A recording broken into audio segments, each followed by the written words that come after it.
O Celso Amorim deu uma entrevista para o Global Times, que é o site em inglês também da China, em que ele fala algumas coisas interessantes. Por exemplo, a visita aos Estados Unidos foi estritamente política, não houve muita discussão, talvez um pouco sobre meio ambiente, mas a discussão não foi tão ampla quanto nessa visita aqui.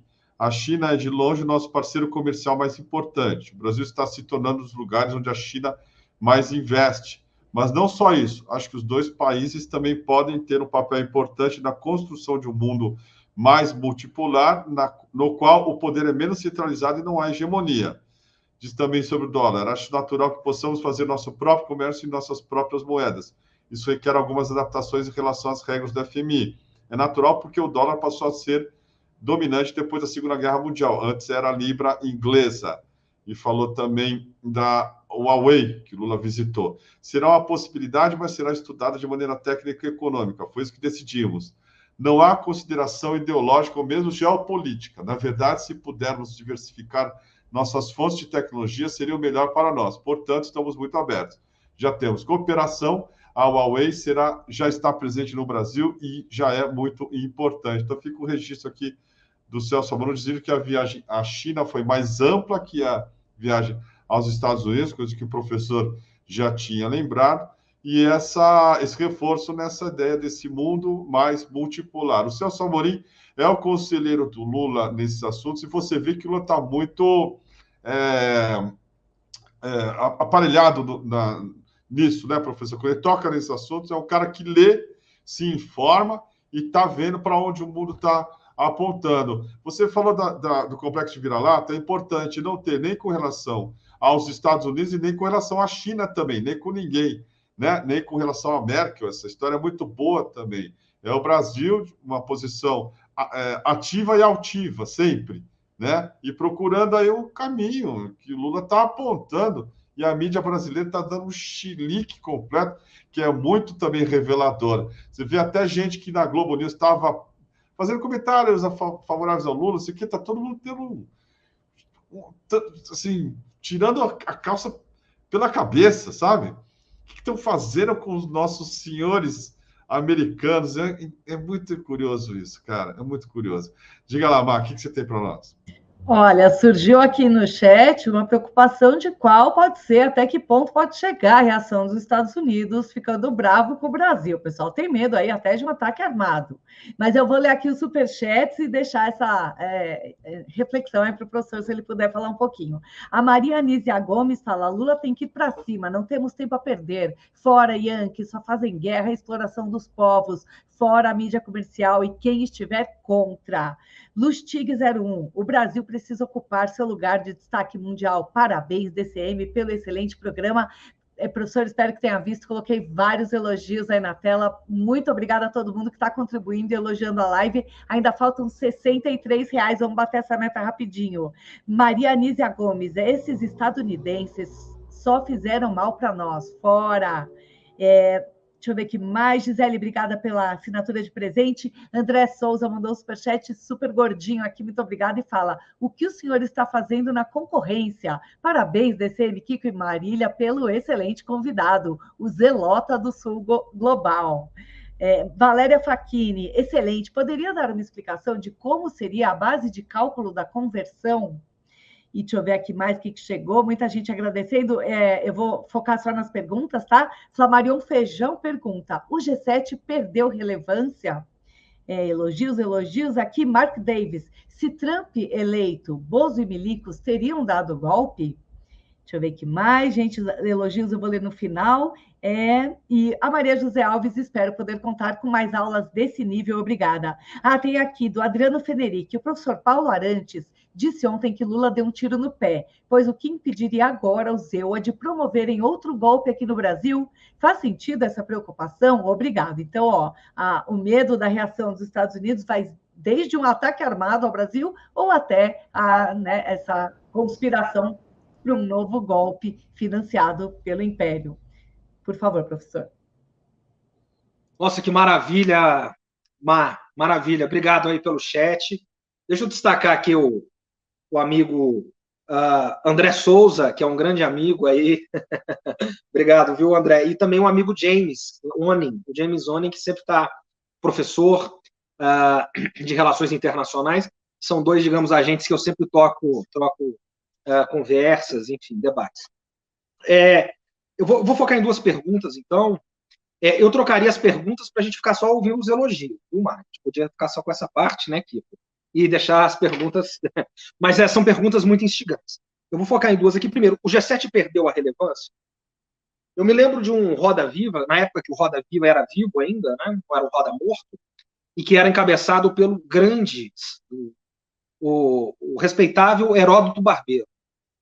E estava lá o chanceler Celso Amorim. O Celso Amorim é o chanceler que mais tempo ficou no cargo de chanceler. Agora ele é assessor especial para as relações internacionais.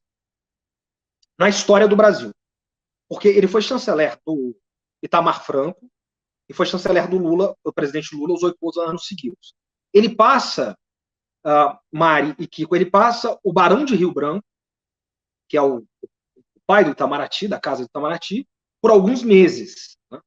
E eu fazia, enfim, uma das disciplinas que eu costumava dar sobre política externa brasileira, o Celso, já no segundo mandato, né, eu identificava ali, pedia para os alunos identificarem o peso e a importância do Celso Amorim nas relações internacionais, e eu gostava muito de fazer um exercício para eles.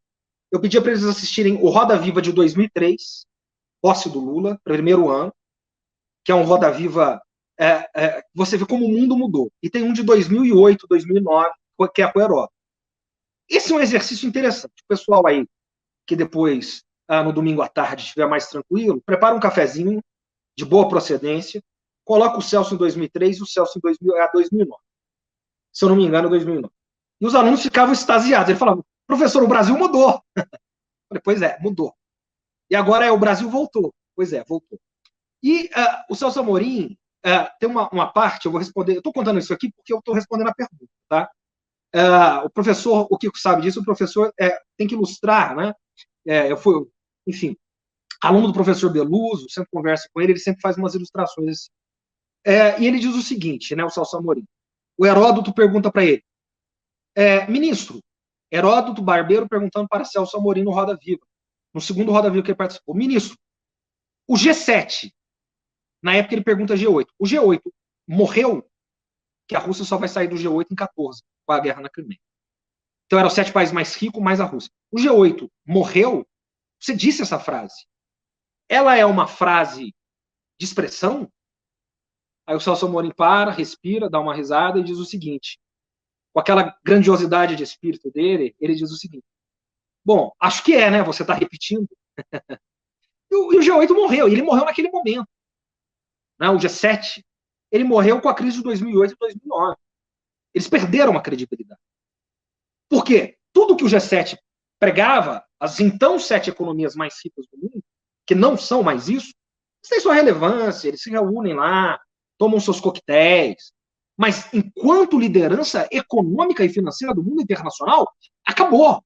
Acabou na crise, acabou há 10 anos, acabou na crise de 2008 e 2009, porque eles arquitetaram um sistema econômico e financeiro neoliberal de 70 para cá, com as medidas de desregularização financeira, desregularização econômica, que deram na crise de 2008 e 2009. E naquele momento, e por isso o papel da imprensa é tão importante que você toca aí, né? Não passa isso na sistematização que deveria ser feita, a não ser na imprensa internacional, curiosamente. Naquele momento, o que Lula e Celso Amorim perceberam? Perceberam o seguinte, olha, isso aqui morreu, isso aqui acabou, e não adianta também ficar falando que morreu e acabou, acusando o golpe, nós precisamos fazer alguma coisa. Eles criam o G20. E aí o G20 passa a ter um papel depois, todos vão se lembrar, né? É a capa da Economist, é o Brasil decolando, é o mundo dos BRICS, é os BRICS sendo formados, é o mundo dos emergentes. Por quê? Porque a Europa acaba economicamente depois de 2008 e 2009. Ela nunca mais cresceu.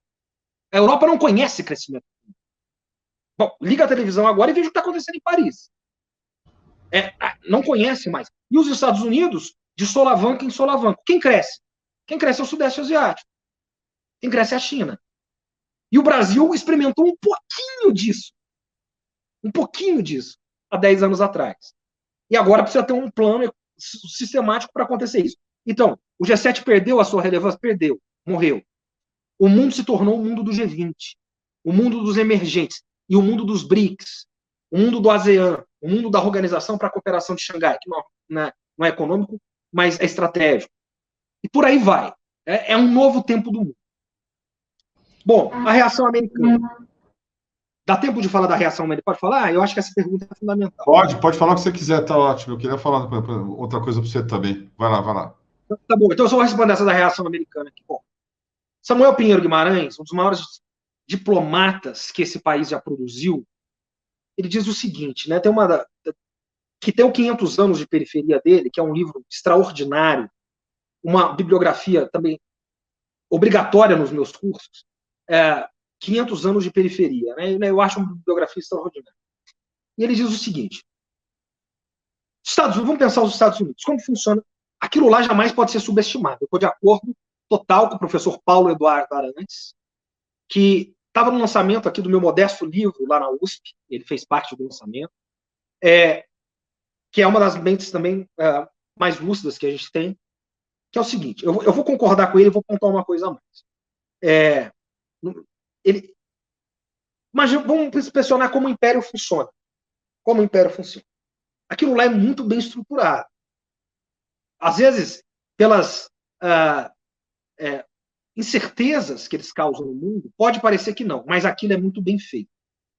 Então, imagina um império funcionando. Eu estou falando dos Estados Unidos. Né?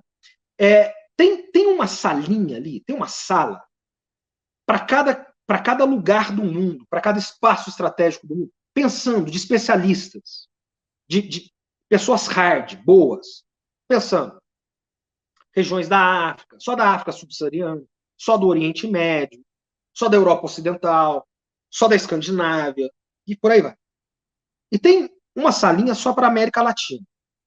Dentro dessa sala, tem uma outra sala só para a América do Sul. Tem uma só para a América Central.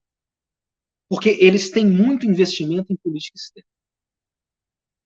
E aí, de repente, acende uma luz vermelha lá, diz o Samuel, em uma das aulas palestras e aulas que eu já tive com ele.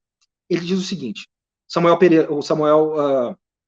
Guimarães, ele diz o seguinte, embaixador, de vez em quando acende uma luz vermelha. Por exemplo, quando no chavismo acendeu uma luzinha vermelha lá, aí tem que chamar um pessoal, vai chamando o pessoal mais calibrado, sabe, vai chamando o subsecretário, aí o subsecretário fala, isso aqui é assunto de gente maior. Aí, isso tem militares, tem think tanks, tem especialistas, Departamento de Estado, a mídia americana, que já vai soltando notas, que o Deep State é o Washington Post. O Deep State faz parte do New York Times, que a gente vai dando Ctrl-C, Ctrl-V aqui nos nossos jornalões aí, e editoriais aí afora, que você fez um editorial brilhante. E aí, bom, vamos ter que dar um golpe ali, vamos ter que dar um contragolpe, que foi o que eles fizeram com o Chaves em 2002, do dia 11 ao dia 13 de abril, mas o Chaves volta nos braços do povo. E por aí vai, aí começa uma guerra híbrida que dura até hoje. Só que de repente, acende uma luz vermelha aqui, que ela é mais forte, porque o tamanho do mapa que eles têm lá é maior, que é do Brasil. Olha, perder o Brasil é mais complicado do que perder a Venezuela, embora o interesse do petróleo, ou a Argentina. Porque é aquela doutrina que eles têm, que vem de Truman.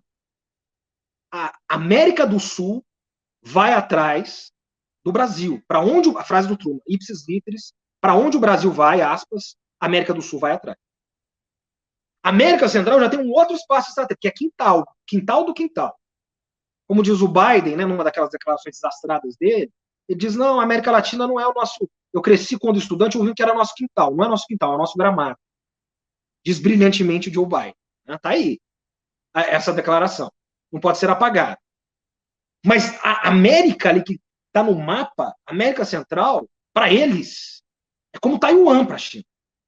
É negociar. Aí você desce mais um pouquinho a América do Sul. Que aqui o que reina é a doutrina Monroe. América para os americanos. Ninguém pode entrar aqui sem autorização deles. E eles não dão autorização para ninguém. E quando acende a luz do Brasil, aí envolve muita gente e muita gente alta. Então, a questão é, eu vou concordar aqui, obviamente, né, com o professor Paulo Eduardo Arantes, que nós podemos esperar uma retaliação. Essa retaliação vai vir. Basta a gente lembrar que foi no governo Biden, Obama, que veio a guerra híbrida que derrubou o presidente Dilma e que, com o lavajatismo, e depois o governo Temer, e que deu asas, né, deu abertura, que já eram, em si, o desastre, a hecatombe natural, mas não suficiente deu a abertura para o bolsonarismo, tudo isso. Agora, tem algumas nuances, né? E um ponto central. Qual que é o ponto central? Primeiro, que qualquer país que tente fazer uma política minimamente soberana aqui, especialmente o Brasil pelo peso que tem, já vai vir uma retaliação. Então, a gente tem que estar preparado para isso. Dilema aqui. Nós nunca estaremos preparados para isso.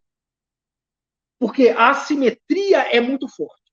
Então, se a gente resolver estar preparado para a retaliação americana, para poder defender os nossos interesses, como o Lula está fazendo na China e no mundo, nós nunca vamos fazer a nossa política externa, porque nós nunca vamos estar preparados. Veja esses escândalos de espionagem que saiu agora, que tem conexões com os vazamentos que espionavam a Petrobras lá atrás, os ministros, a presidenta Dilma, todo mundo. É um jogo muito hard, é muito pesado, é muito forte. Agora, se a gente for falar, não, a gente tem que se preparar primeiro para fazer política externa. Soberana, ativa, altiva, independente, defender os interesses nacionais. Nunca estaremos. E se a gente sair 1 milímetro da cartilha deles, a luz já acende. Percebe? Agora, tem uma nuance aí. Então, o professor Paulo, obviamente, ele está completamente de acordo com ele. Vai vir. Agora, se a gente esperar um momento, a gente também não faz. Esse é um dilema. 2. Algumas complexidades. E eu vou citar a maior delas aqui. O fator Trump e o trumpismo, e isso é uma conversa para outro programa, porque daí nós vamos ter que falar com calma, ele provocou uma divisão no Deep State, ele provocou uma guerra civil lá dentro, que abala, claro, e a ascensão chinesa, abala prioridades, e abala focos ali, e recursos, e momentos, que o Brasil pode ter brechas. As conexões do trumpismo com o bolsonarismo nos dão uma margem que são muito interessantes. Muito interessantes. E agora, o foco total na contenção chinesa, porque essa é uma pauta bilateral, bipartidária, perdão, ela é de republicanos e democratas, seja falcões republicanos, pombinhos democratas, obamistas, clintonistas, seja o pessoal que está com Biden, que é um pouco dos dois, seja trumpistas, seja os antigos falcões do Partido Republicano, todos os think tanks, o Congresso Republicano, seja o Senado Democrata, eles têm um objetivo agora, a contenção chinesa. Essa é o principal objetivo.